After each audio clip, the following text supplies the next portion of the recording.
On December 17th, 2001, me and my older brother went to our local game store that morning, Game Express, and bought ourselves a game each.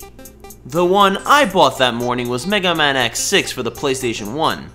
My brother bought himself Final Fantasy X for the PlayStation 2, a system my father bought him earlier that year. The PlayStation 1 originally belonged to my brother, but once he was given the PS2, I was handed down the PlayStation. Now don't get me wrong, I say the PlayStation originally belonged to my brother, but I was allowed to play a decent amount of hours daily. It's just he wanted nothing to do with it since the PS2 was backwards compatible and even made those games look better and load faster. The PlayStation 2 didn't belong to me, but my brother was not too stingy with it. He let me play quite a bit as well. In fact, I bought most of the games that came out on the PS2 when they were released, or even split the cost of the games with them as well. It was a great year to be a gamer that year. 2001, we bought and rocked games such as the first Devil May Cry, Capcom vs SNK 2, Metal Gear Solid 2, and even GTA 3. The fourth quarter of 2001 means a lot to me and my brother. We just moved into the neighborhood I still live in as of this recording, although I recently moved out of my parents' house last year. I have so many memories with games in their house, man. Final Fantasy X is one of them. Remember when I said that my brother allowed me to play the systems quite a bit?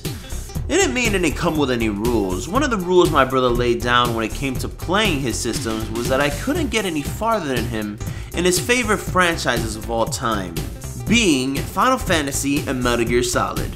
I was forced to watch him either play or wait till he finished. And let me tell you this right here and now. We shared a room, by the way, so I was forced to watch him play as I played my Game Boy Advance in the corner. Now imagine life watching someone else play a game you are just itching to play yourself, but before YouTube or Twitch TV.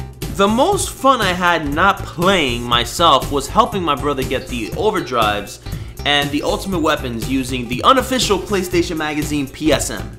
We did know someone with the official strategy guide that would give us information every Saturday when he came over. His name was Benjamin. He used to also bring his multi-tab and extra controller to play Unreal Tournament. Yes, Unreal Tournament on the PS2, 4-player split-screen action. Unacceptable frame rate though. Really bad, like 10 frames per second. But back then, frame rate isn't what you see today. It really didn't bother us. In fact, it didn't look any different at all.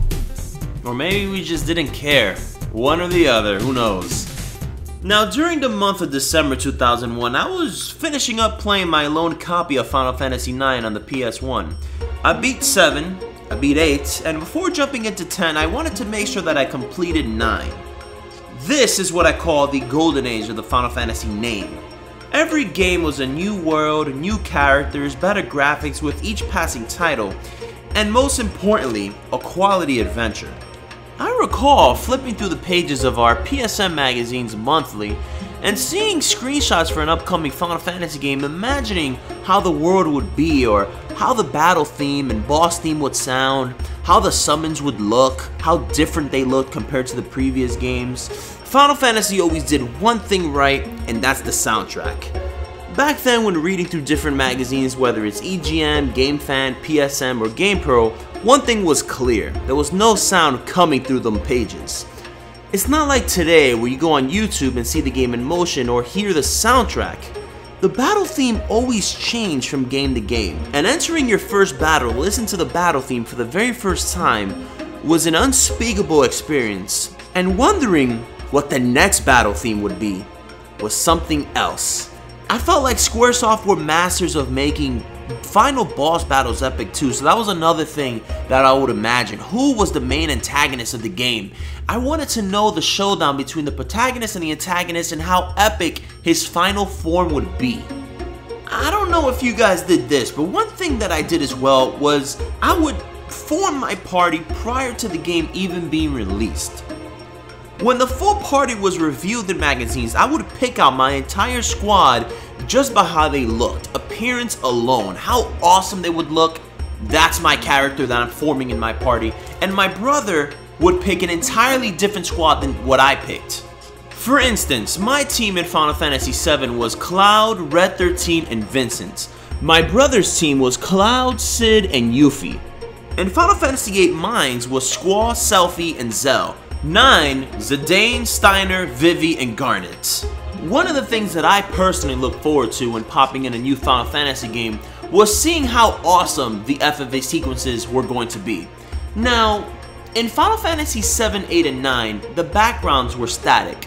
Therefore, anytime a cutscene outside of an FMV sequence played out, it took place in the static background. In Final Fantasy X, that evolved. The cutscenes in that game played out like previous games' FMV sequences, and coming from the PlayStation 1's generation of gaming, this was a leap.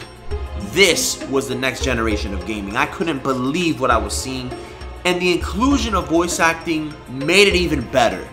This isn't the so-called leap that gamers today talk about, where they define next gen with native 1080p graphics or 60 frames per second.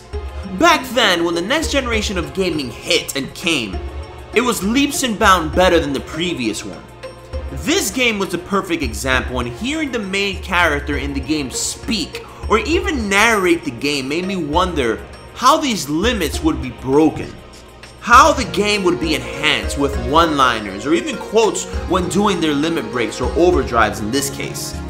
Now, I understand that RPGs or games in general had voice acting prior to Final Fantasy X, such as Lunar, Thousand Arms, Tales of Destiny, but this was the first time that the king of RPGs did this. The first time that you see a numbered sequel in the Final Fantasy series do what they were doing with voice acting. This was the era where random battles in RPGs with the screen twirling or the screen breaking took place when running around the field. I wanted to see how the combat system evolved. I wanted to hear the battle theme. When Sin invaded Zanarkand, I had goosebumps all over. Hearing the theme hurry and fighting off the Sin spawn made my hair stand. The transition from running around the field to combat was seamless in this game. Seeing how many enemies surrounded our hero Tidus, or Tidus, however you want to pronounce it, was just unbelievable. It wasn't your usual one side of enemies on one screen and the other side the party that we controlled. It was just all over the place, and the amount of enemies on screen, it was just, I've never seen anything like that before. My brother was speechless when he experienced this as well. And what made us go even more bananas was how it went from in-game graphics to FMV sequences or CG sequences without a hiccup or without loading. Summons were a big thing back then. Every Final Fantasy game changed each summon's presence. Every Final Fantasy game was like a reboot. That's how I saw it. You can jump into the next game without knowing anything about the previous one. The summons, and in this case Aeons, were just over the top. And in this game, they worked like a temporary party member with their own moveset, including an overdrive that had an animation like they did in the previous Final Fantasy games like 7, 8, and 9. New ones were introduced. Who could forget the epic Anima? But my all-time favorite is Ixion. I believe that 7 had the most fun summons, but in Final Fantasy X, I believe that it had the most useful summons in the series. Now, I'm not gonna lie to you guys, I wasn't a huge fan of the battle theme in this game, but the rest of the soundtrack is probably top 5 Final Fantasy soundtracks of all time. Some of the themes in this game, in my opinion, are just some of the best themes in gaming. The cast of characters were pretty good. When playing through the game, you realize you're controlling more than just a group of people. You're controlling more of a family, a group of friends. Everyone has a clear understanding of what they believe in. Everyone knows what they're fighting for. The entire cast does. Auron, Kimahri, Lulu, Wakka, Rikku, Tidus, Yuna, and even the Aeons feel like they're part of the team, part of the bigger picture. And when you compare these characters to, say, Final Fantasy XIII, which I feel like none of the characters liked each other in that game, and even when they did get around to liking each other, it was more like a co-worker like. I like you as a co-worker and that's about it. That's it. It doesn't go any further than that. Final Fantasy X's cast of characters, it's a small cast, but it's a great cast. According to the internet, Tidus is one of the worst main characters in the Final Fantasy franchise, but in my opinion, I think he's okay. He's a pretty down-to-earth protagonist. I didn't care too much for the love story in this game, and me and my brother almost vomited in the scene where Yuna and Tidus made out underwater. It was just, I wish I could just skip it. It wasn't good, alright? But I'll take Tidus over Lightning and Snow any day of the week, month, and year. After purchasing the HD remastering of Final Fantasy X, it made me realize that Final Fantasy just isn't the same anymore. I never played 11, I liked 12, hated 13 too, never playing 14, ignored Lightning Returns, and although 15 looks promising, it's still connected to 13 in a way. The developer said that Lightning might make an appearance in 15. When are we gonna get a new Final Fantasy game that is disconnected from the previous entries? I want a fresh reboot, I want a world that is unlike the previous games, and I just don't think that's gonna happen.